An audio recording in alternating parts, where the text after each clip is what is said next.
Wait a minute. Ah, is this thing on? Jeez. Hi everyone, this is Clayton from the Sand and Shore Shop, and I take things like this and turn it into stuff like this. Come and watch me make shiny stuff. Okay. Hey everyone, this is Clayton from the Sand and Shore Shop, and here's a bunch of shells. But this is going to be my first actual video that's not just showing you shells to buy. So what we're going to look at today is this. And I got some questions from people asking me, you ever just find a rock and cut it? And I'm like, oh my gosh, yes I do. This machine right here, this high-tech piece of, well, yeah, that's what I do most of this cutting on, except for when I'm using that high-tech piece of equipment. It may look kind of crude, but no, these are actually very good machines. And today we're going to be cutting this. What is it? I don't know. I had to go to the doctor's a few days ago, and while I was doing my social distancing, I was stepping off the beaten path, and I looked down in some landscaping that I was walking through to get away from everyone, and this thing was shining up at me. Oh, shiny and like, yeah, pick me up. So I did. Today I'm going to take and try to cut this thing into something nice. Okay, so let's put Mr. Rock here and take a good look at it. So what we have here is, I got no clue what it is, but I can see, let me get something to point with here. Yeah, that's not going to work. Oh, there, that'll work. See, what we got here, though, is a failure to focus. Okay, right here, we've got a fissure. I don't know if you can see it real well. Well, here you can see this one. There is a fissure right there. That's a crack. And there's one right down in here, too. This side, we got this big monstrosity on the top, but it's cracked right down through there. So that's probably going to shear off. And then we've got some other type of thing. Looks like somebody's bad toenail right here. And now look at this. You can see these cracks pretty good from this. I can't see nothing. You can see these cracks right here pretty good from this angle. So even though this really has a lot of shiny iridescent type stuff going on, it's going to be kind of hard to actually pick out where I can get a good piece of stone out of this. This is not going to work. This area might be our only piece. So what I'm going to do is I'm going to see if I can get this off and see what happens from there. That's not what you call the most, scientific way to do it, but I'm going to try to chisel this thing off of there. So I've got this high-tech, oh, stop the camera. Stop the camera. There we go. See what I can do here. Oh, ouch. That's how I got holes in my fingers. Let me see. No. Ooh, you see that? See how it's not going to come off. I'm going to have to cut that. Okay, I didn't cut it. I put it under the light, and the light on this camera, or on this phone right here, flashlight, you can turn that up to where it's like surface of the sun bright, and I can see that this fissure right here, this crack, goes the whole way around through here, and this crack goes the whole way through, and there's about half a dozen other ones all over the place. You can see from an angle there, and no matter how I cut this, I'm going to have a crack in somewhere. So, to get this into a piece of stone that I can actually cut into maybe something useful, I'm going to have to go about a very scientific method. Okay, now this is a trade secret, so I can't show you exactly how it's done, but it involves taking the stone that you have, a white cloth, okay, and a BFH. Everybody can figure out what that is. So you take Mr. Stone and you put it in, and it's best if you do it with a white cloth, and it's best if your camera doesn't get jiggled. Make sure it's positioned carefully, and I'm afraid I'll have to stop the camera for the rest of this. The deed has been sort of done, but this is what happens if you don't do this properly.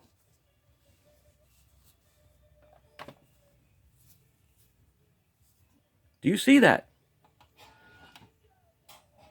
That is what happens when you hit a rock with a big hammer, and the rock is harder than the hammer and the piece of steel you're whacking it against. This is what happens. So this is one hard. So I'm afraid I may just have to cut this and leave the fissures in there. But hey, this is how we learn. Okay, I'm going to try to cut that this direction. Alrighty. Hey, well, it worked. You see, we have one, well, now we have two nice, very wet. We can dry these off here. Drying the stones. Now we're dropping the stones. Okay, so we have a very flat, and that piece that I thought was going to come out of there, it just ain't coming out of there. So I'm going to take this stone over onto the diamond wheel and see what I can make, see if I can round this off a little bit and see which side might look better. It could be this side or it could be this side. Okay, so I took it over on the wheel, and the flat side I flattened out a little better. I gave it somewhat of a roughed-in oval shape, and that rounded side, the side that was exposed to start with, it's still got some pretty nice sparkles to it. Let me make it wet. And now it's too glossy to see, but if you could see, there's probably some sparkly, iridescent, shiny things in there. So the next thing I'll have to do is put this on a stick and then give it a better shaping. I would show you what I'm doing on the wheel over here, which is right here behind me. But my camera stand is just some twisted up piece of something that was supposed to hold an iPad, and there is no way in God's green earth that thing would ever hold up an iPad. It hardly holds my phone. So depending on how these videos go, it might get, oh, I'm fading off in the sunset. I may get some better equipment and actually, film it while I'm cutting. So, hey, if you want to see that, subscribe, show some likes on there, and maybe we can get this channel really up and running. Well, if this isn't somewhat embarrassing, but somewhat funny, I don't have one unused dop stick in this entire studio. Not one. So I have to break out this. This is, how would you call it? It is the stick. This is the very first stick I used to do my very first cutting of any stone. And I had it setting up in a place of honor as the first stick I ever used, because I wasn't going to use it anymore. But I'm afraid I'm going to have to do it. This is what happens when you don't prepare for what you're doing and you just sort of jump into things. Okay. JB Weld, where's I need a nice stir stick thingy. Stirring the stuff. Stirring the stuff. Okay, so this is the technical way to do this. It helps if you make the sound too. Okay, then we center the stick onto the stone. No way I'm going to get it flat because this stick is crookeder than a dog's hind leg. So there we go. And now we're going to put it upright. Yeah! Now we're going to take it and we're going to put it in the rice. And that's how we hold it. Alrighty, it's been about 20 minutes and stone seems... Yeah, it's on there pretty good. So the next thing I'm going to do, let me double check. It's like, yeah, I could probably cut that. So I'm going to take it over in the wheel and see if I can shape this thing into something nice. Well, I am back after a few seconds. And guess what? The 5-minute JB Weld, after 20 minutes, you can still move the stone around. If you can see there, it's slipping slightly. So that's going to be a big no for a while yet. So it's going to go back in the rice after I reposition it. And hopefully it didn't get so wet that it's going to not hold. So put that down. 20 minutes, the stone's still movable. Don't do it. Okay, I'm back. And it is now today. Well, Yes, of course it's today, but it's tomorrow. Yesterday's tomorrow is now today. It was had another hour, and then the glue was dry, and it is finally dry. I mean, it is like, it's on there. See, it is nice and solid, but my hands swelled up like Mickey Mouse last night. Mickey Mouse hands, and they were pretty much useless clubs. So that's what happens whenever I try to do things, my hands get all buggered up. That's a problem I got to deal with. But anyhow, this is ready to go. This is the other half. They may do something with that, I'm not sure. But I'm going to take this over onto the diamond wheel, and I'm going to cut it. Okay, whoa, stop the camera. Okay, pretty much got it cut. Got it cut as good as I can do on that diamond wheel for now. Almost see. It's actually got some nice pinks in it. Pinks and oranges. So now I have to finish this up. So I'm going to have to set the rest of the gear up, because I do most of my cutting after this stage by hand. So I'll be showing you that in a moment.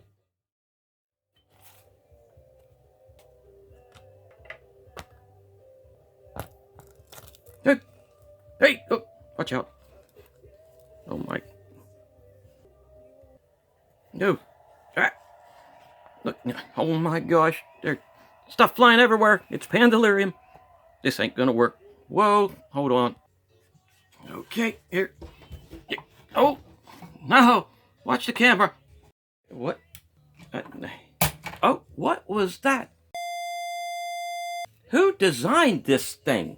Good grief. Ah! But no. Okay. Okay. This is the cushiony thing. This is the carbide sandpaper. This is so I can see the stone, and this is the stone. Okay, now what we do is we take, whoa, yeah, that's scary, on the sandpaper. And of course we can't do it like that. It has to be wet.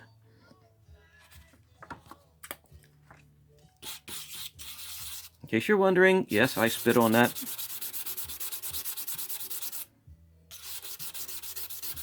And this takes a while.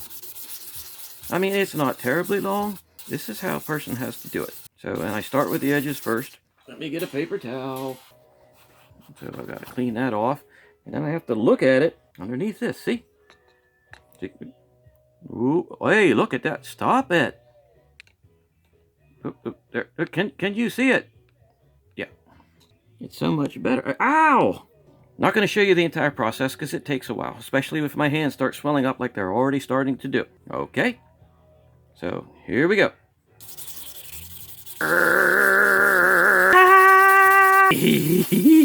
Yes, it helps with sound effects.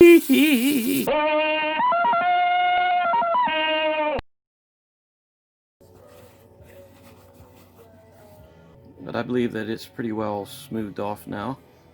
All the cut marks from the 300, 350, actually that's a 320 wheel. 320 grit diamond wheel. They're all smoothed off. Now I have to go up to a finer paper.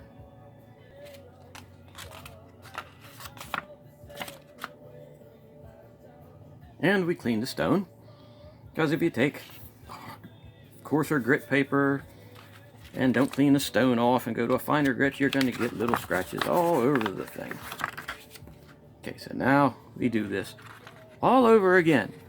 Okay, so here we go again. Same process all over the entire stone.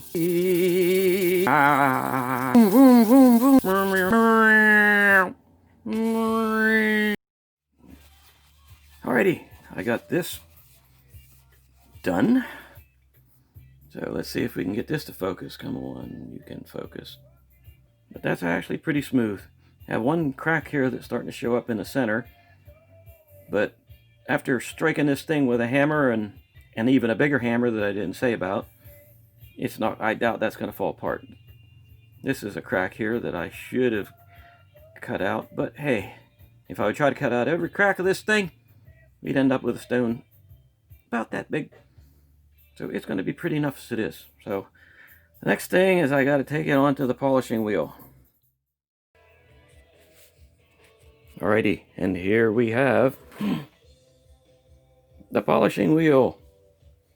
Yes, it's another one that looks kind of scary, kind of crude, but it works very well. I'm not going to be able to show you what I'm doing at because I don't have something to hold the camera. Plus, it's so loud that it sometimes scares me. So, what you do is you put the water in here, and the cerium oxide goes on this wheel. Actually, the cerium oxide's in here, and then you paint that onto the wheel, and then you use that to polish the stone. In case you're wondering, that is not alcohol. That is just a very convenient bottle for dispensing water. That's my story, and I'm sticking to it. Stirring up the stuff, stirring up the stuff, painting it on, painting it on. Alrighty, well, it is all polished up, and I really need to get it off the stick here, so hold on a second. Okay, we are off the stick, and hopefully you can see it's pretty darn shiny. There's a few undercuts to it, tiny little pits that are, you know, a little bit softer material mixed in with harder material of whatever type of stone this is. There's a slight crack right here. You can see some of the cerium oxide is shoved in there, but that will come out. And this crack has some cerium oxide shoved in there.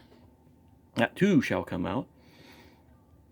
But this stone, hey, for a shiny, maybe you don't know what it is, it's actually kind of nice. And I'll do, oh, look, there, got a little dent, little chip in the stone. That's what you got to, that's the bad thing about some of these. You'll get these chips in there, especially when, after you're all done, you know, when you're taking it off the stick, sometimes it'll break. But hey, that'll come out. I can just rework that little bit. It's fine along the edge. That's no big deal. But as you can see, the stone, that's not too bad. After I get it all cleaned up and get that little chip fixed out of there, I'll get it back on here. But this one, I think I might just give this one away. I'll have to have some kind of contest. I'll see if I can make something out of its sister piece here. Hard to say what might happen with that. But let me get this fixed up and cleaned up, and then we'll take a quick look at it before I end. Okay, I fixed that gnarly that was in there, and it's pretty much gone. Well, it's gone. The stone's pretty much back to where it should be without any other complications in there. So now just give it a really good clean up and then show her again. And here it is. The stone is all done. It is cleaned up, and it's as pretty as it's going to get. So I hope you like this video. I learned a lot on how to shoot the videos by making this video, and I intend to make a lot more of these videos. So if you like what you see, you know, give me a subscribe or a like, and I have a lot of different rocks that I can cut and to see if they actually turn into something shiny. So thank you very much, and have a good day.